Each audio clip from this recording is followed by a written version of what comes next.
제가 배터리 연구만 이제 한 20년 정도 했는데요. 사람들이 저를 만나면 이제 항상 묻는 게 있습니다. 제가 만들고 싶은 꿈의 배터리는 무엇이냐고 물어봅니다. 저는 공기 같은 배터리를 만들고 싶습니다. 살면서 우리가 공기라는 걸 항상 인지하고 살지는 않잖아요. 마찬가지로 우리가 배터리라는 것을 우리가 쓰고 있는지 안 쓰고 있는지 잘 모르게끔 우리의 삶에 스며들어서 모르면서 사용하게 만드는 그런 배터리를 만들고 싶습니다. 배터리는 이제 우리 삶의 필수 요소가 되었습니다. 앞으로 배터리의 기술은 우리의 생활 방식을 바꾸고 경험하지 못한 새로운 일상을 만들어줄 것입니다. 앞으로 이 배터리는 또 어떤 모습으로 진화를 할까요? 그날이 오기만을 기다리면서 여기서 제 강연은 마무리하도록 하겠습니다. 고맙습니다. 배터리 느낌이 좀 있지 않아요? 단단한 느낌이 좀 있어서. 맞아. 네. 등치가 크고 동글다는 얘기시죠? 뭔가 약간 이렇게 아래쪽에 스프링이 딱 있을 것 같은 느낌? 발달 과정을 들어보니까 앞으로 진짜 어떻게 나아갈지도 궁금해지는데 선생님들은 배터리 강연 어떻게 들으셨어요? 저는 이때쯤 배터리가 나오는 게 너무 의미가 있는 게 네. 정말 그 미래 과학 기술의 가장 중요한 축 중에 하나입니다. 그래요. 네. 진짜요? 뭐 저장해 놓는 에너지 같은 느낌이 있지만 실제로는 심장부예요, 심장부. 반도체를 뇌라고 하면은 뇌가 죽으면 끝나겠죠, 그 기기는. 그렇죠. 근데 심장부 마찬가지로 제대로 된 혈액을 공급해주지 않으면 이 몸은 끝납니다. 그래서 이 로봇이라든지 모든 전자기기의 심장부가 이 배터리이기 때문에 이건 너무너무 중요하고 이때쯤에 당연히 다뤘어야 된다. 배터리 전문가시잖아요. 국가 기밀도 많이 알고 계시고. 그래서 이렇게 뵌 김에 또 배터리에 대해서 좀 궁금한 거 좀 다 물어보자. 저 궁금한 게 좀 있었어요. 충전하면서 스마트폰 쓰면 안 좋은 건가요? 아니요, 상관없습니다. 상관없나요? 예. 우리 엄마가 못 쓰게 하더라고. 너 충전하면서 핸드폰 쓰지 말라고. 예전 배터리들 때문에 아마 그렇게 얘기를 하는 것 같은데요. 지금의 배터리는 리튬이온 배터리는 뭐 그렇게 한다고 나빠질 만한 그런 건 없고요. 또 충전하면서 써도 되게끔 그 배터리 자체의 설계를 그렇게 해놓을 겁니다. 예. 머리맡에 핸드폰 두고 잘 때 있거든요. 충전하면서. 근데 그때 전자파 나서 안 좋다고 떨어뜨리라고 그러더라고요. 전자파가 그렇게 심각한 수준은 아닐 거고요. 가능하면 안 하시는 게 좋긴 하겠지만 그게 심각한 문제를 일으키지는 않을 것 같습니다. 우리 집 도어락에 배터리가 8개 들어가는데요. 이거 4개만 갈아도 되더라고요. 그래도 될까요? 작동은 되는데 좋지는 않은 상황입니다. 그러니까 8개를 동시에 넣어서 완전 방전이 됐으면 그 충전율이 거의 0% 근처에 가 있는데 네. 거기랑 100% 충전돼 있는 거 4개를 섞은 거거든요. 네. 그러면 그 순간에 도어락은 작동이 되는데 놔두면 어떻게 되냐면 얘네가 얘를 충전을 하기 시작해요. 근데 얘는 원래 충전하는 전지가 아니거든요. 그렇죠. 그렇게 되면 이제 안 좋은 일이 일어날 수도 있고 더 빨리 달고. 예, 빨리 달거나 그렇게 될 수 프리라이더 있습니다. 4명이 같이 일하고 있는 거예요. 그렇죠. 8명 일을 해야 되는데 4명이 프리라이더를 하니까 나머지 4명이 죽어나 아니고 혹사돼서 더 빨리 달죠. 그럼 체감적으로 아까보다 한꺼번에 8개를 다 그게 더 갈아주는 효율적이죠. 게 좋네요. 그럼 에너자이저가 좋아요? 듀라셀이 좋아요? 그거는 본인의 취향대로 선택하시면 됩니다. 알겠습니다. 알겠습니다. 소비자연구원에서 조사했습니다. 결과가 어떻게 나왔습니까? 땡이소께 제일 좋다고, 가성비가. 진짜요? 근데 이게 가격에 따라 달라지 않나요? 가성비. 가성비로 보면 그러면 그런데 가성비로 봤을 때 비싼 게 일단 좋긴 해요, 기본적으로. 네.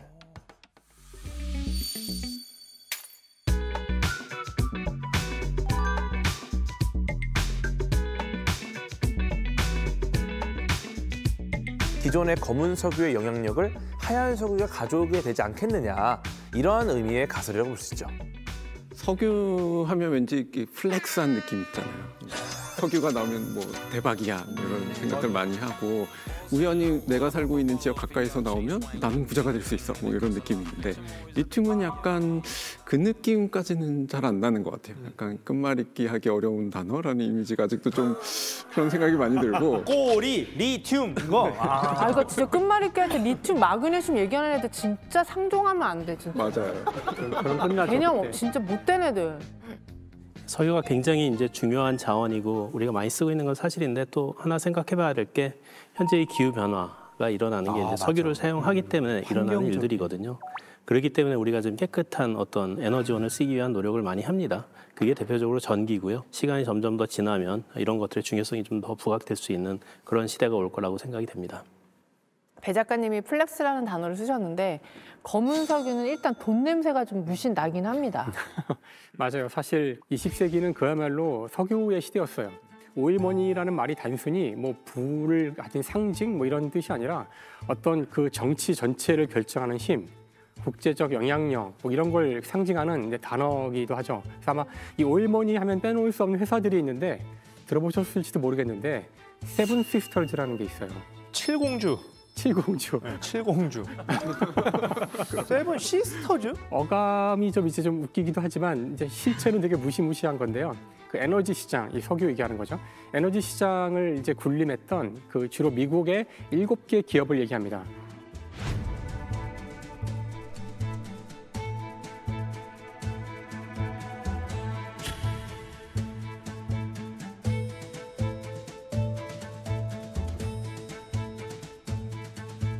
예를 들어 한국에서 발견이 됐으면 그 한국 석유가 아니라 그 시추한 기업 석유가 되는 거예요? 어떻게 되지? 자본주의 원칙이 들어가는 건데 개발한 사람들이 개발권을 사면 되는 거죠. 그 권리를 국가로부터.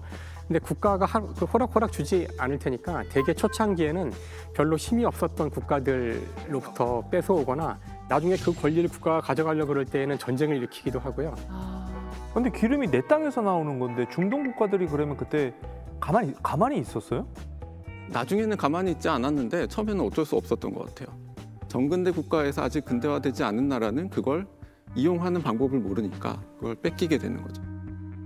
시간이 많이 흐르고 변하긴 했는데 아까 말씀하신 세븐 시스터즈 지금도 여전히 좀 끝발 있나요? 지금 잘 나가죠. 잘 나가요? 네, 엑슨모빌만 예를 들어보면은 2024년 한 해 매출이 3,445억 달러 이게 넘습니다. 우리나라 돈으로 따지면 448조 원이니까 우리나라 한 해 예산이 639조 원이거든요. 그러면은 엑슨모빌 기업 하나의 매출이 우리나라 예산의 70%에 달하는 거니까 이것만 봐도 어마어마하고 뭐 다른 6개 기업도 여전히 건재합니다. 근데 이렇게 검은 석유가 잘 나가는데 하얀 석유가 이 정도가 될 수 있어요? 전기차가 많이 보급되면 이제 인프라가 중요해지기 때문에 그 측면에서는 신재생 에너지도 도입을 해야 되고 또 배터리를 충전을 해놨다 자동차 배터리를 충전하는 일도 해야 되기 때문에 ESS 기술 또한 중요해지게 될 겁니다. 최근 10년 사이에 특히나 그 리튬의 수요가 폭발적으로 증가하면서 새로운 패권 다툼이 지금 시작이 되고 있습니다. 다른 원소들이 많은데 그 중에서 리튬이 좀 중요하게 여겨지는 이유가 뭐예요? 리튬이온 전지 내에서 다른 부분들은 어느 정도 대체가 가능한데 딱 하나 대체 불가한 부분이 리튬입니다. 그러니까 리튬이온 배터리의 대부분의 특징이 리튬을 사용하기 때문에 나타나는 겁니다. 전문가들이 예측하기로는 리튬이온 전지의 성능을 뛰어넘는 배터리를 만들기는 사실은 쉽지 않은 그런 상황이 있기 때문에 리튬의 중요성은 앞으로 점점 더 중요해질 겁니다. 리튬 쪽에도 이제 중요한 기업들이 있습니다. 미국의 앨범이나 칠레 SP, 그다음에 중국의 감 이런 기업들이 시장 점유율을 많이 가져가고 있긴 하지만 세븐 시스터즈급은 아닌 것 같고요. 근데 최근에 이제 동향을 보면 특히 이제 남미 나라들에서는 리튬 광산을 좀 국유화하려는 그런 움직임도 있어서 석유의 초기 모습이 살짝 보이고 있습니다. 칠레 아타카마 사막 들어보셨죠? 네. 여기가 이제 소금 호수, 염호가 있어요. 네. 근데 염호의 염수에는 당연히 뭐 소금 그리고 리튬이 어마어마하게 묻혀 있는데 한 3,000제곱킬로미터 되는 호수의 절반 정도 면적에서 채굴 중인데 여기 묻혀 있는 리튬만 해도 768만 톤. 아니 근데 거기에 뭐가 묻어 있는지는 어떻게 알았대요? 찍어 먹어봤겠죠. 짜니까 이제. 다 쑤셔보고 다니는 사람들이 있나 봐. 짜네? 있겠다. 최고로 한 거지. 참고로 칠레에는 18개 정도의 염호가 있는데 이 칠레 염호에는 전 세계 리튬의 30% 넘게가 매장이 되어 있다고 합니다. 칠레 대박 났다. 칠레.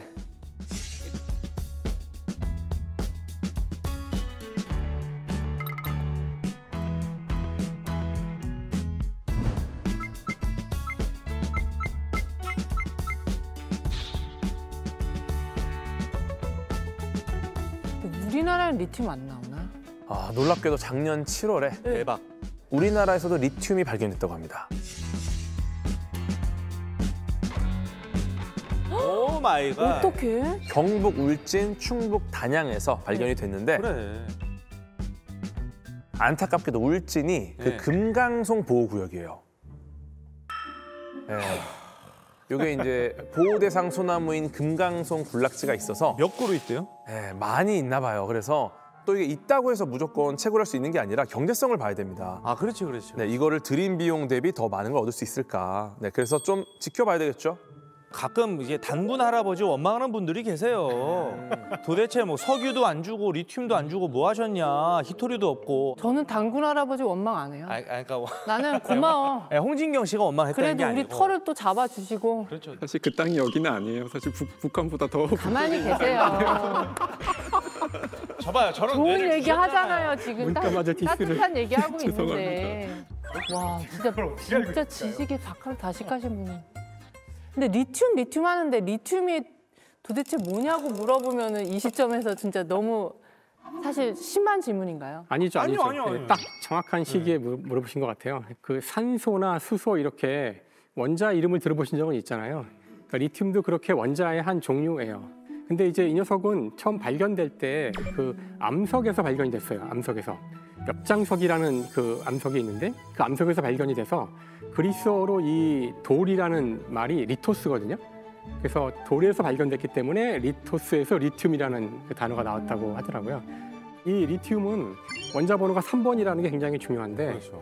그 번호가 작을수록 우주 초창기에 만들어진 거거든요. 그러니까 우주가 처음에 빅뱅을 해서 가장 처음에 만들어진 원자가 1번, 2번, 3번 이 앞에 있어요. 주로 수소고 그다음 헬륨인데요. 3번이 리튬이다 보니 사실 이 리튬도 사실상 빅뱅의 과정에서 만들어졌다고 생각하시면 될 것 같아요. 그 뒤에도 이제 수소의 핵융합 반응이 일어날 때 리튬이 만들어질 수 있으니까 만들어지고 또 이 별이 폭발하고 하면서 다시 우주로 퍼지고 지구의 어딘가에 놓이면서 칠레라 그랬는데 그걸 지금 저희가 채굴하게 되는 거죠. 명쾌하게 설명해 주셨다. 빅뱅 과정에서 만들어낸 원소인 거예요. 너바나라는 밴드 좋아하시는 분들은 너바나. 그 밴드 노래 제목인데 라고 떠올리시는 분들도 리튬이요? 있을 거예요. 네. 리튬이란 노래가 있어요? 이 너바나를 좋아하시는 분들은 다 알고 있죠. 네. 리튬이라는 노래를 들어보면 가사가 특정 내용이 반복돼요. 예를 들면 이제 친구들을 찾아서 너무 기뻐, 내 머릿속에 있는 친구. 혹은 난 너무 못생겼어, 난 너무 외로워. 괜찮아, 우울하다, 괜찮다 이런 말들이 반복되는 거예요. 조증과 우울증이 반복되는 양극성 장애를 보여주는 가사거든요.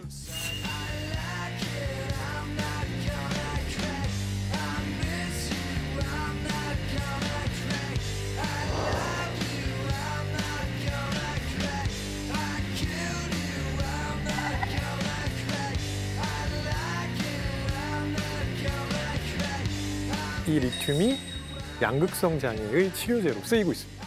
먹어요? 네, 먹습니다. 네, 경구로 복용하는 그 치료제고요. 1967년도부터 쓰였다고 알려져 있고요. 그리고 1970년에 FDA 승인도 받았습니다. 아, 그래요? 진짜 효과가 있나 봐요. 네, 효과가 있어요. 굉장히 조심스럽게 사용해야 돼요. 의사의 처방을 받아서 아주 심한 경우에만 정해진 양만 먹어야 돼요. 더 먹으면 어떻게 돼요? 중독됩니다. 리튬을 어디서 구하시게? 리튬이요? 배터리 또 빼먹으려고 그래요. 근데 선생님, 최근에 이 배터리가 되게 좀 안 좋은 쪽으로 화제가 되기도 했잖아요. 뭐 전기차 폭발 사고라던가.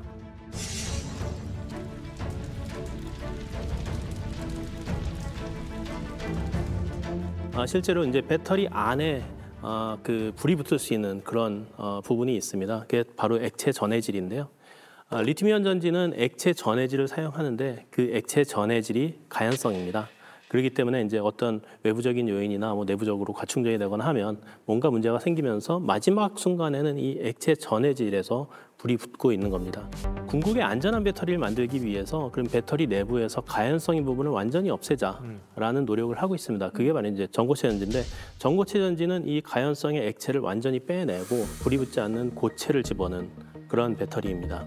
액체 전해질을 완전히 빼냈기 때문에 그리고 불연성인 고체만이 들어가 있기 때문에 불이 안 붙을 것으로 그렇게 좀 기대를 하고 있고요. 실제로 저희 실험에서도 불이 안 붙습니다. 그 액체는 불이 잘 붙고 고체라 안 붙을 걸로 기대가 된다. 어떻게 돼 있길래 액체는 불이 더 잘 붙게 될까요? 보통 불이 나면 물로 끄잖아요. 예, 액체라고 하는 것도 이제 종류가 있는데요. 기존의 납축전지나 이런 것들은 물 기반의 액체가 사용이 됩니다. 걔는 불이 안 붙습니다.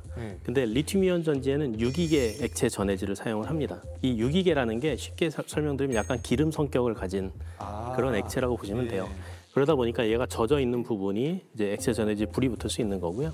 물을 사용하면 성능이 좋을 수가 없기 때문에 저희가 이제 고체를 집어넣어서 성능은 유지하거나 좀 더 좋게 하면서 불이 안 붙는 전지를 만들기 위한 그런 노력을 하고 있습니다. 그러니까 이걸 단순히 불이 붙는다 안 붙는다로 볼 수 있는 게 아니라 반응성을 봐야 되거든요. 그러니까 얼마나 반응성이 좋은가. 쉽게 말해서 방마다 거의 마동석 형님 같은 분들이 다 자리 잡고 있다.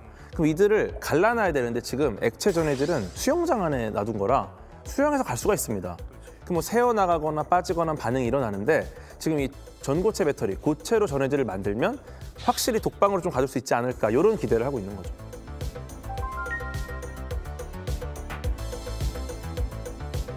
근데 전고체 배터리 개발 완료하셨죠, 교수님?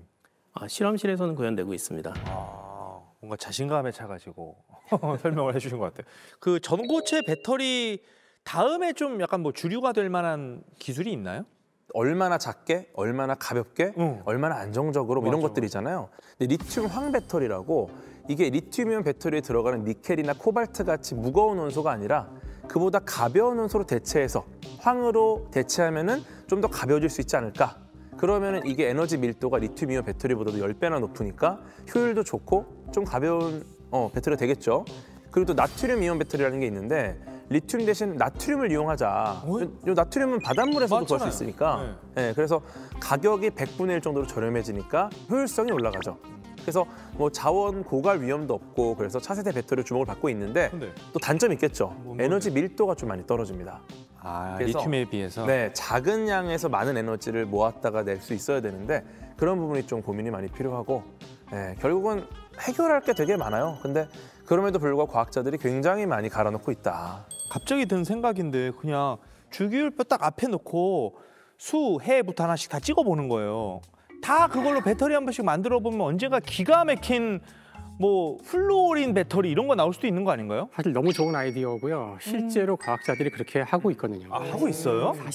사실은 대부분의 재료를 하시는 분들은 주기율표를 놓고 거기서 자기가 찾고 싶은 원자들을 찾아서 넣어보면서 실험들을 이제 하고 있어요. 리튬이온 전지를 처음 개발할 때 리튬만을 했던 건 아닙니다. 그러니까 리튬 그 줄에 있는 애들은 성격이 비슷한 애들이 있기 때문에 소디움도 넣어보고 칼륨도 넣어보고 했는데 그 중에서 가장 효율적이고 가장 작동이 잘 되는 게 리튬이기 때문에 걔가 먼저 사용된 거고요. 그 옆에 이제 마그네슘이 이가로 존재를 하거든요. 그런 특성을 보면 얘가 이온화가 얼만큼 돼 있느냐에 따라서 들락날락할 수 있는 가능성을 저희가 짐작을 할 수가 있습니다. 그래서 그런 걸 바탕으로 주기율표를 기본으로 펴놓고 얘네들의 특성이 어떨까를 생각해 가면서 연구를 합니다.